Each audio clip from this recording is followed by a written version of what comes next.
नमस्कार, भारत लाइव देख रहे हैं आप। बिहार में जदयू और भाजपा के बीच विभिन्न मुद्दों पर लगातार अभी भी खींचतान जारी है।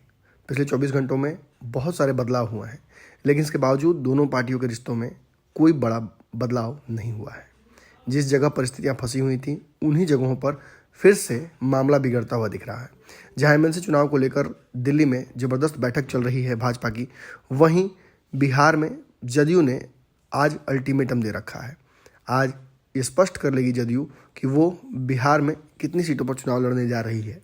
इतना ही नहीं, साथी दलों यानी वीआईपी और मांझी जी को कितना मिलने जा रहा है, इस पर भी फैसला आज ही लेने की तैयारी कर रही है जदयू। लेकिन इसी बीच भाजपा लगातार दिल्ली में उत्तर प्रदेश चुनाव को लेकर बैठक कर रही है और बिहार एमएलसी चुनाव को लेकर बहुत ज़्यादा आशान्वित नहीं है।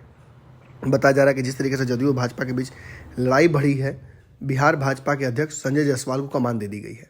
संजय जायसवाल ने ये स्पष्ट कर दिया है कि कोई भी पुराना फॉर्मूला काम नहीं करेगा। जो बातें पहले तय हो गई थी, उसी आधार पर सब कुछ होगा। यानी बता दें आपको कि 2015 के चुनाव के बाद एमएलसी का जो नॉमिनेशन था, उसमें 24 सीटों में से 13 सीटों पर भाजपा चुनाव लड़ी थी। भाजपा उसी आधार पर आगे बढ़ना चाहती है, लेकिन जदयू लगातार दबाव बना रही है कि 50-50 के फॉर्मूले पर हम आगे बढ़े, जैसा कि पिछले 2 चुनाव में, चाहे आम चुनाव रहे हों या फिर बिहार के चुनाव रहे हों, सभी में जिस तरीके से काम हुआ है वैसे ही आगे बढ़ा जाए।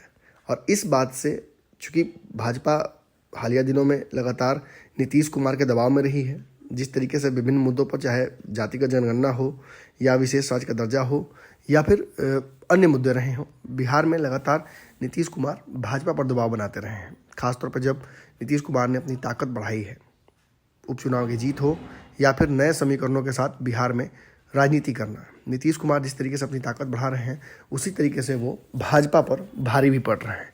लेकिन भाजपा लगातार चुप रहने के बाद ये सब समझ गई कि राजद ने जो ऑफर दिया है उस पर नीतीश कुमार कोई बड़ा फैसला ले सकते हैं, तो इस पर अपनी उंगली भाजपा ने भी टेढ़ी कर दी है। संजय जायसवाल ने शराबबंदी समेत विभिन्न मुद्दों पर सरकार की खिंचाई की है। वहीं ये भी दबाव बनाया जा रहा है भाजपा के एमपीज द्वारा कि चिराग पासवान की एनडीए में वापसी कराई जाए। नीतीश कुमार क्या सोचते हैं, क्या फैसला लेते हैं, ये बिना सोचे हुए भाजपा को चिराग पासवान को वापस लेना चाहिए। चूँकि कहीं ना कहीं जदयू ने भी उपेंद्र कुशवाहा के साथ ऐसा ही किया है। उपेंद्र कुशवाहा एनडीए के खिलाफ सभी सीटों पर चुनाव लड़े और फिर उन्हें वापस करा लिया गया, और ये मुद्दा कहीं ना कहीं संजय जायसवाल के दिमाग में भी अटका हुआ है। अब बात यह है कि संजय जायसवाल ने शीर्ष नेतृत्व से बिहार के हालातों को समझाते हुए ये स्पष्ट तौर पर कहा है कि एमएलसी सीटों पर हमें कॉम्प्रोमाइज़ नहीं करना चाहिए। जिस तरीके से हमने पिछले चुनाव में 13 सीटों पर चुनाव लड़ा था, उसी तरीके से हमें फिर से लड़ना चाहिए और नीतीश कुमार को अपना फैसला खुद करना चाहिए। हम जो सीटें छोड़ देंगे उसमें नीतीश कुमार को मांझी जी को एडजस्ट करना चाहिए, जो कि हमारे साथ बिल्कुल ही नहीं है, जो लगातार नीतीश कुमार के साथ अपनी बयानबाजी करते हैं और हमें एनडीए से लगभग बाहर ही मानकर चलते हैं। ऐसी स्थिति में हम मांझी जी की चिंता क्यों करें? मांझी जी को नीतीश कुमार को एडजस्ट करना होगा। इसके अलावा बताया जा रहा है कि चूँकि बिहार में लगातार जो समीकरण वीआईपी और भाजपा के बीच रहे हैं वो बनते बिगड़ते रहे हैं, और उत्तर प्रदेश में जिस तरीके से मुकेश सहनी ने टाल ठोका है, उसके बाद भाजपा चाहती नहीं है कि वो मुकेश सहनी को फिर से मौका दे। यानी जो एमएलसी चुनाव है उसमें जिस तरीके से बगावत की है उत्तर प्रदेश में वीआईपी ने, उसके आधार पर वो एक भी टिकट देने के पक्ष में नहीं है।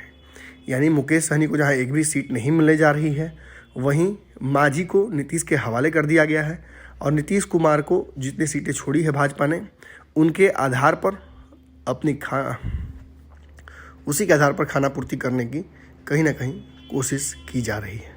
अब देखना होगा नीतीश कुमार जो कि बहुत बड़ा फैसला आज करने जा रहे हैं, मीटिंग चल रही है, आखिर भाजपा के इस रवैये पर क्या कहते हैं।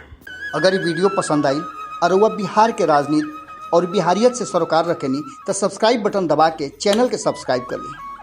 ओजे एगो घंटी बा, ओकरा बटन दबा देला से कुल सटीक और मारक खबर रुआ मुफ्त में मिल जाई। अगर रुआ पत्रकारिता के हमनी के नया प्रयोग में सहयोग कर चाहतानी तो ज्वाइन बटन दबा दी। पेटीएम नंबर नोट कर ली 9386816700। धन्यवाद।